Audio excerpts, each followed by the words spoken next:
చాలామందికి ఇవాళ యోగా అంటే అందరికీ ఆసనాలే తెలుసండి. యోగా అంటే ఆసనాలు, ఇంకొంచెం ప్రాణాయామం, ఇంకొంచెం అడ్వాన్స్డ్ వెళ్తే మెడిటేషన్ మాత్రమే అని అనుకుంటున్నారు.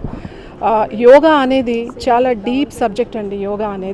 యోగా అంటే యాక్చువల్గా కరెక్ట్ మీనింగ్ ఏంటి అంటే ద డిసిప్లిన్. మన లైఫ్ స్టైల్ ఎలా ఉండాలి అనేది 5000 సంవత్సరాల క్రితమే పతంజలి మహర్షి 194 సూత్రాలతో మనకి రాసి ఒక గ్రంథాన్ని ఇచ్చారు ఆయన.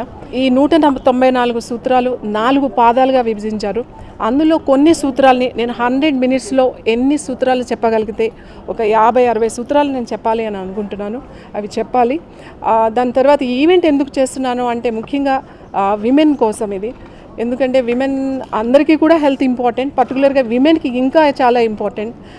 ఇప్పుడు చాలామంది అనుకుంటున్నాం, చాలా అవేర్నెస్ వచ్చింది, చాలామంది చేస్తున్నారు మంచిదే. కానీ ఆల్రెడీ ఎనీ హెల్త్ ప్రాబ్లం వచ్చిన తర్వాత చేస్తున్నారే తప్ప ఎవరు కూడా ముందుగా ఎవరు చేయట్లేదు.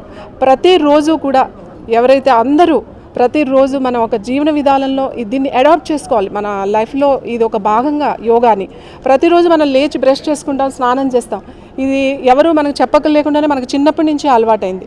అలాగే యోగా కూడా ప్రతిరోజు కొద్ది సమయాన్ని కనుక కేటాయించండి, ప్రొద్దున్న వీలు కాకపోతే సాయంకాలం ప్రతిరోజు కనుక చేయండి.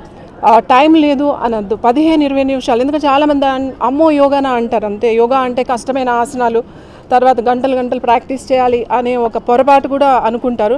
కానీ యోగా అంటే ఒక 15 నిమిషాలు, ఎవరికి ఏది ఇంపార్టెంటో, ఎవరికి ఎలాంటి ప్రాబ్లం ఉందో వాళ్ళని బట్టి కరెక్ట్గా మీకు ఒక సరైన ఇన్స్ట్రక్టర్, యోగా గురువు దగ్గరికి వెళ్ళి నేర్చుకుని ప్రతిరోజు ఒక 15-20 నిమిషాలు కనుక మీరు సాధన చేసినట్లయితే లైఫ్ లాంగ్ కూడా ఆరోగ్యంగా ఉంటారు.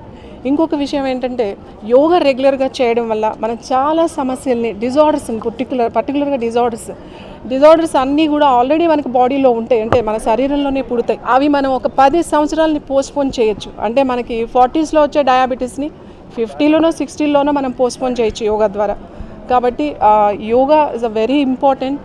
ఇది అందరూ కూడా, ముఖ్యంగా తల్లులందరూ కూడా యోగా నేర్చుకోవాలి. ఎందుకంటే పిల్లల్ని నేర్చుకోమని ఎంకరేజ్ చేస్తారే తప్ప వాళ్ళు నేర్చుకోవడానికి ప్రయత్నం చేయరు.